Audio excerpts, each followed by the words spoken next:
पाठ 11 क्रिया वर्ब। पक्षी उड़ रहे हैं, बच्चे गेंद खेल रहे हैं, राहुल पुस्तक पढ़ रहा है, किसान हल चला रहा है, हवा चल रही है, वर्षा हो रही है, दादाजी अखबार पढ़ रहे हैं। ऊपर दिए वाक्यों में रंगीन पदों द्वारा किसी न किसी कार्य या घटना के होने या किए जाने का बोध हो रहा है या फिर किसी वस्तु या व्यक्ति की स्थिति अथवा अवस्था का पता चल रहा है। अतः सभी रंगीन पद क्रिया हैं। क्रिया के बिना कोई भी वाक्य पूरा नहीं होता। जिन शब्दों से किसी कार्य के करने या होने का बोध हो उन्हें क्रिया कहते हैं। नीचे दिए गए उदाहरणों से इसे भली भांति समझा जा सकता है। काम का करना, प्रणव पढ़ रहा है, अंशु गा रही है, घटना का होना, वर्षा हो रही है, नदी बह रही है, किसी वस्तु की अवस्था, पेन मेज पर है, साइकिल बाहर खड़ी है। उपर्युक्त वाक्यों में आए रंगीन पद क्रियाएं हैं। धातु। निम्नलिखित वाक्यों को ध्यान से पढ़िए। वह पढ़ता है, वे पढ़ेंगे, तुम पढ़ो, तुमने पढ़ा। इन सभी क्रियाओं में पढ़ आया है, अर्थात क्रिया का मूल रूप यही है। इसे ही धातु कहते हैं। धातु में ना जोड़ने पर क्रिया का सामान्य रूप बनता है। नीचे कुछ क्रियाओं के सामान्य रूप एवं उनके धातु रूप दिए जा रहे हैं।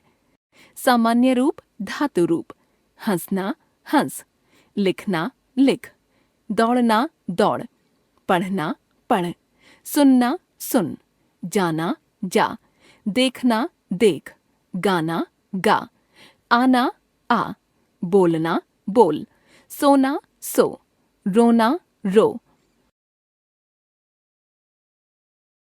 क्रिया के भेद। क्रिया के भेद दो आधार पर किए जाते हैं। क्रिया: एक, कर्म के आधार पर, सकर्मक क्रिया, अकर्मक क्रिया। 2, रचना के आधार पर, संयुक्त क्रिया, नाम धातु क्रिया, प्रेरणार्थक क्रिया, पूर्वकालिक क्रिया। सकर्मक क्रिया: राजेश खाना खा रहा है, अमन पत्र लिख रहा है। उपर्युक्त वाक्यों में खा रहा है और लिख रहा है क्रियाएं हैं और खाना और पत्र कर्म हैं। क्रिया का प्रभाव इन पर ही पड़ता है। खाने और लिखने का कार्य कर्ता राजेश और अमन कर रहे हैं तथा इनका प्रभाव कर्म पदों पर पड़ रहा है। अतः ये दोनों सकर्मक क्रियाएं हैं। जिन क्रियाओं का कर्म हो और कर्ता द्वारा की गई क्रिया का फल कर्ता को छोड़कर अन्य किसी पर पड़े उसे सकर्मक क्रिया कहते हैं। सकर्मक क्रियाओं के अन्य उदाहरण: वरुण पुस्तक पढ़ता है, रमेश फल खाता है, सुमन दूध पीती है, नेहा उसे पढ़ाती है। सकर्मक क्रिया की पहचान। सकर्मक क्रिया की पहचान करने के लिए क्रिया के साथ क्या या किसको लगाकर प्रश्न किया जाता है। वरुण क्या पढ़ता है? पुस्तक। सुमन क्या पीती है? दूध। रमेश क्या खाता है? फल। नेहा किसको पढ़ाती है? उसे। यहाँ इन प्रश्नों के उत्तर मिल रहे हैं। जब प्रश्नों के उत्तर मिले तो क्रिया सकर्मक होती है। अतः ये सभी क्रियाएं सकर्मक हैं।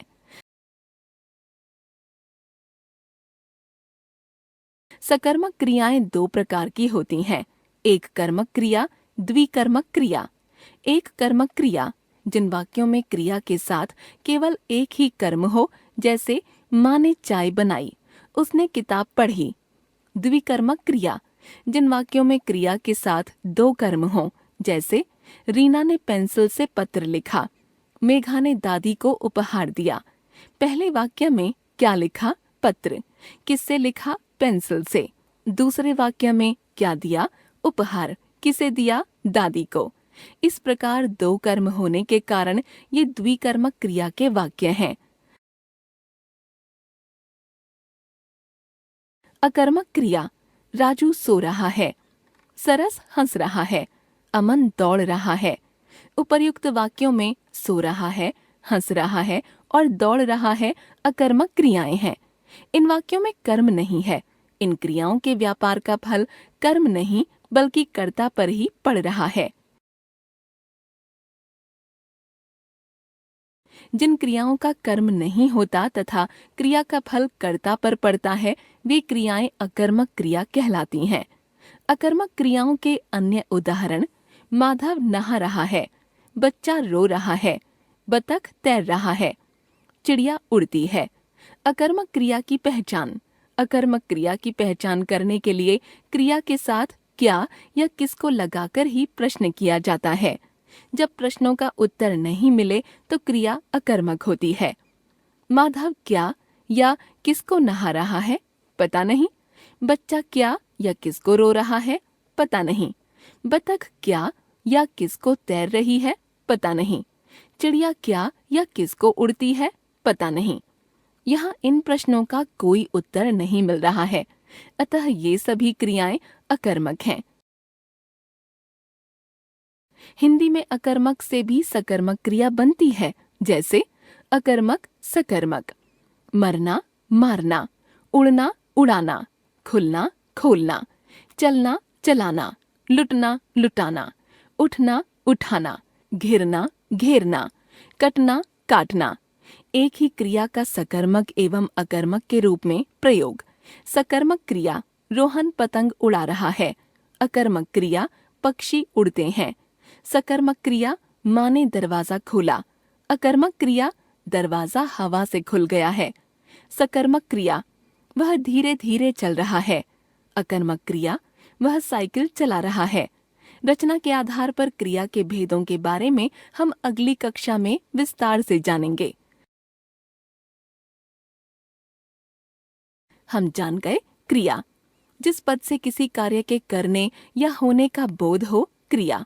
क्रिया के दो भेद: एक कर्म के आधार पर, दो रचना के आधार पर। कर्म के आधार पर क्रिया के भेद: एक सकर्मक क्रिया, दो अकर्मक क्रिया। रचना के आधार पर क्रिया के भेद: एक संयुक्त क्रिया, दो नाम धातु क्रिया, तीन प्रेरणार्थक क्रिया, चार पूर्वकालिक क्रिया।